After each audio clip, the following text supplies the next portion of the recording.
우리에게 주신 말씀은 여호수아 말씀입니다. 여호수아 6장 1절부터 9절입니다.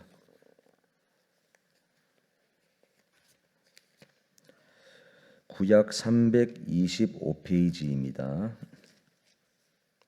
구약 325페이지 여호수아 6장 1절부터 9절 말씀, 저희가 한 절씩 교독하겠습니다. 이스라엘 자손들로 말미암아 여리고는 굳게 닫혔고 출입하는 자가 없더라. 여호와께서 여호수아에게 이르시되 보라, 내가 여리고와 그 왕과 용사들을 내 손에 넘겨주었으니 너희 모든 군사는 그 성을 둘러 성 주위를 매일 한 번씩 돌되 엿새 동안을 그리하라. 제사장 일곱은 일곱 양각 나팔을 잡고 언약궤 앞에서 나아갈 것이요 일곱째 날에는 그 성을 일곱 번 돌며 그 제사장들은 나팔을 불 것이며 제사장들이 양각 나팔을 길게 불어 그 나팔 소리가 너희에게 들릴 때에는 백성은 다 큰 소리로 외쳐 부를 것이라. 그리하면 그 성벽이 무너져 내리니 백성은 각기 앞으로 올라갈지니라 하시매, 눈의 아들 여호수아가 제사장들을 불러 그들에게 이르되 너희는 언약궤를 메고 제사장 일곱은 양각 나팔 일곱을 잡고 여호와의 궤 앞에서 나아가라 하고, 또 백성에게 이르되 나아가서 그 성을 돌되 무장한 자들이 여호와의 궤 앞에서 나아갈지니라 하니라. 여호수아가 백성에게 이르기를 마침에 제사장 일곱은 양각 나팔 일곱을 잡고 여호와 앞에서 나아가며 나팔을 불고 여호와의 언약궤는 그 뒤를 따르며 그 무장한 자들은 나팔 부는 제사장들 앞에서 행진하며 후군은 궤 뒤를 따르고 제사장들은 나팔을 불며 행진하더라. 아멘. 네, 오늘 저희가 읽은 이 여호수아 6장 본문은 모두가 아마 잘 아시는 본문일 것입니다. 이스라엘 백성들이 가나안 땅으로 들어와서 첫 번째로 무너뜨린 성이 바로 여리고성인데요. 이 여리고성을 무너뜨릴 때 하나님께서 명령하신 대로 여리고성을 한 바퀴씩 돌아서 그 여리고성을 무너뜨렸다라는 기적의 말씀입니다. 이 익숙한 말씀을 하나님께서 우리에게 허락하신 영적인 임계점이라는 관점에서 한번 보고자 합니다. 임계점이라고 하는 것은 어떠한 상태에서 다른 상태로 질적인 변화가 나타나는 그 경계점을 임계점이라고 합니다. 우리가 가장 쉽게 접하고 있는 임계점은 바로 우리가 물을 끓일 때 100도에서 끓는 물입니다. 100도가 되기 전까지는 물이 끓지 않다가 100도가 되는 순간에 물이 끓는 것, 그 물이 끓는 임계 온도가 바로 100도시다라고 할 수 있습니다. 이 영적인 원리에도 이러한 임계점과 같은 원리가 있습니다. 성경을 보면은 하나님이 정하신 영적 임계점이 있다라는 것을 저희가 계속 발견할 수가 있는데, 그러한 영적인 임계점 중에 하나가 오늘 여리고성이 무너지는 말씀입니다.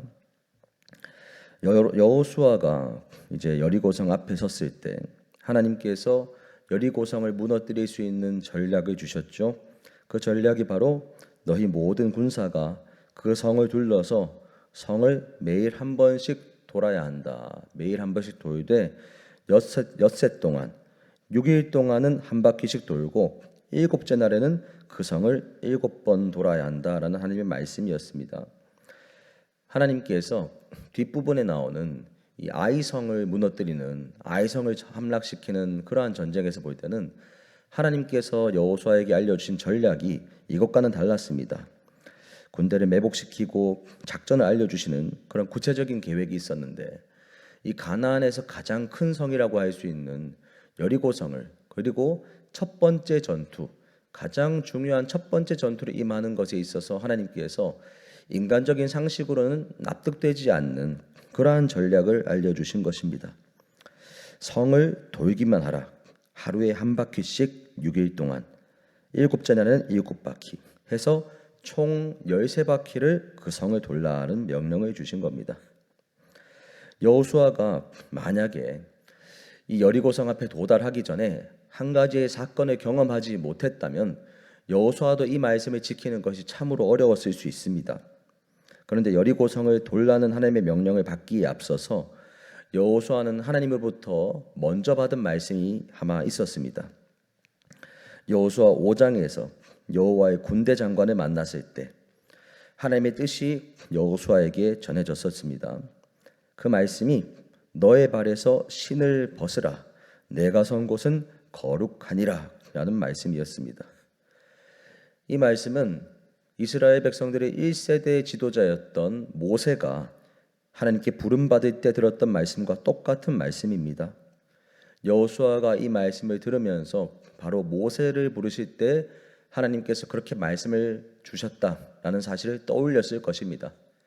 그러하였기 때문에 하나님께서 자신을 모세의 후계자로서 하나님께서 다시 한번 인정해 주시고 하나님이 그와 함께 해주신다는 확증을 주신 것이기 때문에 여호와의 마음에 강하고 담대한 마음이 분명히 한 번 더 부어졌을 것임이 틀림없습니다. 그리고 이어서 하나님께서 신을 벗으라 말씀하신 것이 내가 지금 의지하고 있는 계획과 전략과 생각을 하나님 앞에 다 내려놓으라는 말씀으로 여호수아가 받아들였습니다.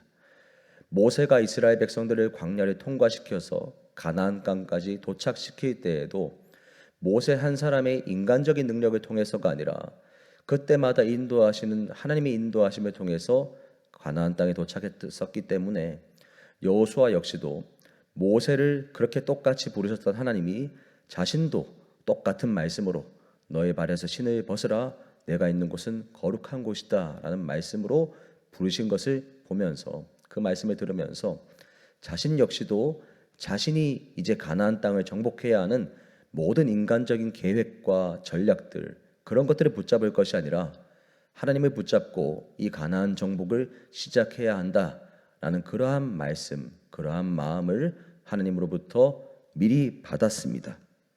출발 자체를 하나님 편에 서서 시작하라는 말씀을 받은 것입니다. 이렇게 여호수아는 그 신발을 벗는 마음을 준비하고 그 다음 이제 여리고성 앞에 섰던 것이고 그때 하나님께로부터 여리고성을 한 바퀴씩 돌아야 한다라는 말씀을 받은 것입니다. 그리고 이제 여호수아의 명령을 따라서 제사장들과 백성들은 여리고성을 하루에 한 바퀴씩 돌기 시작합니다. 우리가 백성들 입장에서 한번 생각해 보시기 바랍니다. 여호수아는 지도자이기 때문에 직접적으로 하나님의 말씀을 보았고 들었습니다. 그리고 백성들은 지도자인 여호수아로부터 그 명령을 또다시 전해 들었습니다. 그런 상황에서 백성들이 첫째 날 한 바퀴 여리고성을 돌았습니다. 그리고 둘째 날도 돌았고요. 셋째 날도 돌았습니다. 우리가 성경을 볼 때에는 이들이 그저 한 바퀴씩 돌고 일곱째 날에 일곱 바퀴를 다 돌고 기적이 일어나서 여리고성이 무너졌다라는 말씀만 단편적으로 보입니다. 그런데 여리고성을 이들이 하루에 한 바퀴씩 돌 때 여리고성이 무너질 기미가 서서히 생긴 것이 결코 아니었습니다. 하루를 돌고 둘째 날에 돌고 여섯 번째 날까지 돌 동안 여리고성에 금도 가지 않았습니다. 무너질 기미가 보이지 않았습니다. 일곱째 날에 여섯 바퀴를 돌 때까지도 여리고성이 과연 무너질 것인가라는 생각이 들 정도로 그 성은 여전히 튼튼했습니다. 그러니 그 백성들 머릿속에는 이렇게 성을 한 바퀴씩 도는 것이 정말로 의미가 있는 행동인가 이런 생각이 들었을 수 있는 것입니다. 더군다나 여리고성은 그냥 텅 비어있는 성을 도는 것이 아니었고 그 안에는 자신들을 호시탐탐 엿보고 있는 치려고 고민하고 있는 적군들이 그 여리고성 안에 가득했습니다. 그리고 여리고성을 돌기 전 그 얼마 전에 이스라엘 백성들은 하나님의 명령에 따라 자신들의 신체에 할례를 행했기 때문에 회복의 시간을 가졌음에도 불구하고 그럼에도 성을 한 바퀴씩 계속 돌 때 신체적인 아픔도 분명하게 뒤따랐을 것이다 라고 생각할 수 있습니다. 그러한 상황에서 몸도 아프고 적들도 노리고 있는 그 상황에서 성을 한 바퀴씩만 돌라고 하는 그런 상황에 그들의 마음에 불만과 불평 또는 이것이 무의미한 행동에 불과한 것이 아닌가라는 염려가 올라왔을 것입니다. 여호수아도 백성들이 그러한 마음을 품을 것을 알았기 때문에 우리가 오늘 읽질 않았지만 10절 본문에 보면은 백성들에게 그렇게 명령하는 걸 볼 수가 있습니다. 너희는 외치지 말라. 너희 음성을 스스로도 들리게 하지 말고 너희 입에서 아무 말도 하지 말아라 라는 명령을 성을 돌기 전에 먼저 내렸습니다. 왜 이렇게까지 여호수아가 아무 말도 하지 말 것을 강조했을까? 왜냐하면 광야에서 이스라엘 백성들의 1세대 조상들, 1세대 부모 세대가 하나님께 심판을 받았던 모든 경우마다 그들이 입 밖으로 내었던 불평이 원인이 되었기 때문입니다.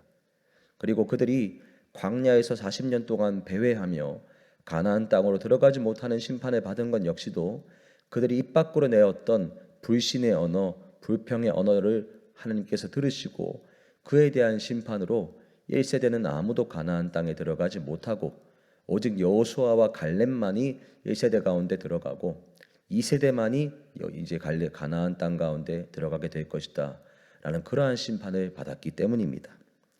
그러하기 때문에 여호수아는 첫 번째 전투에서 이스라엘 백성들이 분명히 돌다 보면 이것이 무의미한 행동 같고 무의미한 행동을 반복해서 하는 것만 같은 그러한 상황에서 불평을 할 수도 있고 또 그 불평이 공동체 전체를 위기에 빠뜨릴 수 있다라고 생각했기 때문에 절대로 입 밖으로 아무 말도 하지 말라고 명령을 한 것입니다. 하나님께서 정하신 그 13바퀴를 다 채울 때까지 그리고 다 채우고 큰 소리로 외치라는 명령을 따라 외칠 때까지는 여리고성은 꿋꿋하게 그 자리를 지키고 있었습니다. 그러나 하나님께서 정하신 그 임계점인 13바퀴를 다 채우고 외치는 소리를 내뱉었을 때 그때 절대로 무너지지 않을 것만 같던 그 여리고성이 무너졌습니다. 이게 바로 하나님께서 허락하신 영적인 임계점이었습니다. 성경을 보면 이런 영적인 임계점을 보여주는 또 한 명의 인물이 있는데요. 바로 요셉입니다. 여리고성은 그래도 하나님께서 7일이라고 하는 일주일이라고 하는 그 기간을 분명하게 정해 주셨습니다. 그런데 요셉에게는 그 고난의 기간이 알 수조차 없었습니다. 형들에 의해서 노예로 팔려가 보디발의 집에 종으로 있었고 그곳에서 하나님을 의지하며 성실하게 종노릇을 했더니 성경은 여호와께서 요셉과 함께 하심으로 그가 형통한 자가 되었다라고 기록하고 있습니다. 그런데 요셉의 입장에서는 아무리 인정받더라도 그곳에 자신은 팔려온 종이라는 사실이 변함이 없는 것이죠. 그래서 요셉의 마음에 그 긴 시간을 종으로 보내면서 그런 마음이 들었을 수 있습니다. 매일같이 반복하는 이 일이 무의미한 반복으로 여겨지고 또 그냥 여기에서 이렇게 종으로만 살다가 생명이 다하고 늙어서 죽는 것은 아닌가 그런 마음이 들었을 수 있습니다. 그리고 더더욱이 그러한 시기를 보내면서 하나님을 기억하면서 버텼더니 그 결과가 보디발의 아내가 유혹하고 그 유혹을 믿음으로 뿌리쳤더니 돌아온 것이 누명을 쓰는 것이고 감옥에 들어가는 것이었습니다. 하나님의 뜻대로 살려고 몸부림치면서 그 무의미해 보이는 시간을 버텼는데 더 큰 고난이 찾아온 것입니다. 그렇게 감옥에 들어가서도 또다시 무의미해 보이는 일을 반복했습니다. 그럼에도 성경은 요셉이 하나님께서 요셉과 함께 있기 때문에 요셉이 형통했더라라고 말씀하고 있습니다. 우리가 성경을 볼 때에는 그냥 관찰자의 입장에서 보기 때문에 요셉이 이런 어려움이 있지만 13년 후에 총리가 되고 인생이 역전되고 가족들을 살리게 된다라는 것을 너무 쉽게 알고 있습니다. 그렇지만 요셉 당사자는 그 아무것도 모르는 그 깜깜한 시간 속에서 13년이라는 절대 끝나지 않을 것만 같은 시간을 보낸 것입니다. 또 하나의 예시는 이사야 49장에서 바벨론의 포로로 잡혀간 백성들의 예시입니다. 이사야 49장에서 하나님은 바벨론으로 포로로 잡혀간 남유다의 백성들이 분명히 어느 순간에 하나님께서 우리를 버리셨다, 하나님께서 우리를 잊으셨다라고 탄식할 순간이 올 것을 아셨습니다. 그러한 그들에게 하나님은 미리 하나님의 마음을 알려주셨습니다. 여인이 어찌 그 젖 먹는 자식을 잊겠으며 자기 태에서 난 아들을 긍휼히 여기지 않겠느냐. 그들은 혹시 잊을지라도 나는 너를 잊지 아니할 것이다. 내가 너를 내 손바닥에 새겼다 라고 말씀하셨습니다. 그러니 여인이 자기가 배 아파 낳은 아이를 절대 잊지 않는 것처럼, 그리고 혹여 그 여인은 사람이기 때문에 잊을 때가 있다고 하더라도 여호와 하나님만큼은 어떠한 순간에도 백성들을 잊지 않으신다. 너희들 내 손바닥에 새겼다라고 말씀하시는 것이죠. 그러니 암흑과 같은 시간, 무의미해 보이는 시간, 정말로 무의미한 시간이 끊임없이 반복되는 그 시간들 속에서 하나님께서 정말로 나를 잊으셨나 하는 그 순간에서조차 하나님은 절대로 내 백성, 내 자녀인 너희들을 잊지 않는다라고 말씀해 주신 것입니다. 사랑하는 여러분, 우리의 신앙의 여정이 때로는 이러한 여정을 보낼 때가 있습니다. 어떠한 그리스도인도 하나님 앞에서의 어둠의 터널을 지나는 것만 같은 그러한 기간을 보내지 않는 사람은 단 한 사람도 없습니다. 여호수아와 함께 여리고성을 돌았던 이스라엘 백성들처럼 하나님께서 정하신 그 13바퀴의 임계점이 찰 때까지 아무런 변화도 나타나지 않는 것만 같고 무의미해 보이는 이런 행동을 반복해서 해야 하는 그러한 때와 과정이 있습니다. 요셉과 같이 정말로 하나님께서 함께 하시지만 그럼에도 불구하고 절대로 내가 벗어날 수 없을 것만 같은 그러한 노예 생활, 감옥 생활을 긴 시간 걸어가야 하는 그러한 과정, 하나님께서 허락하신 그 때가 차기까지 답답한 과정을 무의미한 시간을 반복하면서 보내야 하는 것처럼 보이는 그러한 순간이 있습니다. 바벨론 땅 가운데 포로로 잡혀간 이스라엘 백성들이 하나님이 이제는 나를 버렸음에 틀림없다, 나를 잊어버렸음에 틀림없다 라고 말할 정도로 그러한 고통스러운 순간에 우리가 있을 수 있습니다. 그런데 하나님께서 분명하게 말씀하시는 것은 나는 너를 절대로 잊지 않는다. 내가 너희를 내 손바닥에 새겼다 라고 말씀하시는 것입니다. 하나님이 이스라엘 백성들이 여리고성을 돌 때에도, 요셉이 그 긴 시간 종살이하고 감옥에 있을 때에도, 그리고 이스라엘 백성들이 바벨론의 포로로 있을 때에도 어느 순간에도 하나님께서는 그들을 결코 잊으신 적이 없었습니다. 무의미해 보이는 그 시간과 그 반복 속에서 하나님은 우리의 믿음이 깎이고 다듬어지고 성장하기를 바라시며 우리가 그 시간을 견디기를 바라고 계시는 것입니다. 여호수아와 함께한 그 백성들이 그러했고, 요셉이 그러했고, 남유다 땅 가운데 잡혀갔던 포로들이 그러했습니다. 그리고 그 시간 속에서 그 시간을 통과했을 때, 하나님이 정하신 그 임계점에 도달했을 때 무너지지 않을 것만 같던 여리고성이 무너졌고, 끝나지 않을 것만 같던 요셉의 종살이와 감옥 생활이 끝이 나며 요셉을 통하여서 가족 모두의 생명이 건져지는 놀라운 역전이 일어났습니다. 절대로 끝나지 않을 것만 같던 바벨론 포로 생활이 끝나고 이스라엘 백성들이 자신들의 예루살렘 고향으로 돌아와 성전을 재건하는 일이 일어났습니다. 마찬가지입니다. 오늘 우리들의 신앙의 삶 속에서도 무의미한 반복 속에 있다고 느끼는 분이 계실 수 있습니다. 오랜 세월 기도하고 매일같이 기도하고 예배의 자리를 성실하게 지키지만, 하나님의 은혜를 구하며 나아가지만 어떠한 변화도 없는 것만 같이 여겨지는 순간이 있을 수 있습니다. 말씀을 읽어도 내 마음에 은혜가 부어지지 않는 것 같고, 내 상황이 전혀 나아지지 않는 것 같고, 기도해도 하나님의 살아계심이 별로 느껴지지 않는 그러한 순간이 있을 수 있습니다. 그러나 하나님께서 오늘 말씀들을 통하여 우리들에게 알려주시는 것은 하나님이 정하신 그 때가 있다라는 것입니다. 그리고 그 때까지 힘들고 어렵다는 것을 하나님도 알고 계십니다. 그러나 하나님께서 우리에게 그 시간을 허락해 두셨다는 것도 사실입니다. 그리고 하나님은 그러한 순간에도 결코 우리를 떠나신 것이 아니고 잊어버리신 것이 아니고 버리신 것이 아니라 가장 절망적인 그 순간에서조차 나는 너를 내 손바닥에 새겼다, 나는 너를 잊지 않는다 라고 말씀하시며, 그 임계점을 통과하는 그 시점까지 우리가 믿음을 지키고 다듬어지고 믿음이 성장하는 그 길을 묵묵하게 걸어오기를 간절하게 응원하시며 기다리고 계신다라는 사실입니다. 그리고 하나님은 그 시간을 우리 홀로 걸어가게 두시지 않으시고 또 하나님께서 우리와 함께 하시고 또 하나로 교회 공동체가 우리와 함께하게 하시며 그 시간을 함께 이겨나가게 하시는 줄로 믿습니다. 우리가 그 임계점을 통과하는 날에 여리고성처럼 무너질 것이 무너지고 요셉과 같은 역전이 일어나고 그리고 그 무엇보다도 그 임계점에 도달한 사람이 맛볼 수 있는 하나님의 살아계심, 하나님의 임재를 경험하게 될 줄로 믿습니다. 우리 함께 기도하겠습니다. 하나님 감사합니다. 아버지, 때로는 이 감사의 고백이 무색할 만큼 우리 인생이 참으로 메마르고 참으로 힘들고 괴로운 순간에 걸어갈 때가 있습니다.